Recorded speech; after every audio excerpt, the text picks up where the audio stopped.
Now, what should we do? So, this man has just walked in. He is a he is a guy that I know, and he has stated that he wouldn't mind being included in this little interview thing. So, Bobby, your question is, what would be the practical implications of Slenderman actually existing? Who the hell is Slenderman? Okay, this... First up, are you feeling... Maybe. Okay, there's no red light. It doesn't let you know. Like, there's no way to tell. It doesn't what? There's no red light. The's no way to tell if you're Really? Yeah. Oh. So just like give us like a heads up or something. Be like, hey. Well, I mean, he or can 3, 2, start 1. 5 seconds earlier than that. Yeah. You can see That's the red true, light on the but- back of his camera. Anyway, There we go. here we go. Okay. Camera rolling.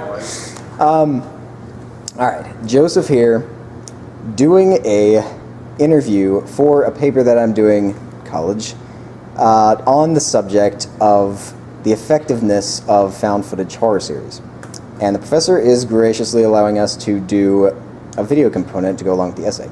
So, 3 friends of mine, first 3, actually there's 6 total, but these 3, Kevin, Daniel, and Scott, have agreed to be the first batch. All right, so we'll jump right into the questions. Kevin, your question is, how did you feel the Marble Hornets YouTube series was effective in setting up the sort of specific mode that they were going for with it, or the mood rather? I feel like they were going for a kind of eerie yet kind of trying to be realistic at the same time. So they had the music going, which is critical for any kind of horror thing you've got going. Also the camera, not making it too high production. It looked like it was just somebody, bringing their camera around. Horror in general has, disturbing images and scenes and things. And in Marble Hornets, I think they really wanted that to jump out at you in more of a realistic way. Daniel, go next. Your question is, do you think that the series made Slenderman legitimately scary, and if so, how? Well, I thought that Slenderman was pretty scary myself. I think part of the appeal of that though was that Slenderman wasn't on all the time.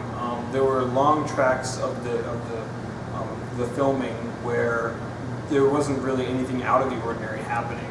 So the viewer was almost lulled into this false sense of security, but at the same time, they still knew in the back of their heads that something was going to happen. So that sort of dichotomy lends itself to certain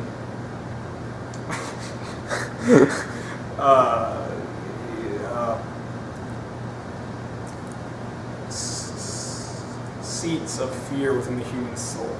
So when Slenderman actually does appear finally, you get that sense of horror. Fair enough. Scott, over to you. How's it going? Your question is, would you personally be more affected and willing to suspend your disbelief for a sort of low-budget YouTube found footage series, or more of a full-blown Hollywood production with better visual effects and lots of money? I would have to suspend my disbelief more for Hollywood, because they're a bunch of phonies. The people with YouTube, they have real lives. They're filming people with real lives. The people in Hollywood, they don't know anything about real life. They're just like in their, supreme palaces in movie land, like Disney, that sort of thing. But people make YouTube series. It's real, man. It's real. And yeah, I love you, America. America. Okay. Yeah. So that concludes part 1 of our interviews, and we'll do the second part here in a minute. Thanks, guys. I'm pretty sure there's no music in Marble Hornets. So Kevin, if you could clarify your previous response, there is no music. There is no music. Yeah, I don't know. All right, part 2 of the interview for the paper. We're just going to jump straight into the questions here. Felix, Kevin and Richard have graciously been roped into this. So, Felix, you're up first. Your question is, you've only seen the first season of Marble Hornets, and to say that you were unimpressed was probably a pretty big understatement. So, what would future seasons have to do for you to take it more seriously? I might say production value. That's always a big thing with me. Production value. The graining, the quality of the cameras, and I would say even the cinematography style just didn't surprise me and startle me. Also, just it was a little tacky the way things would appear.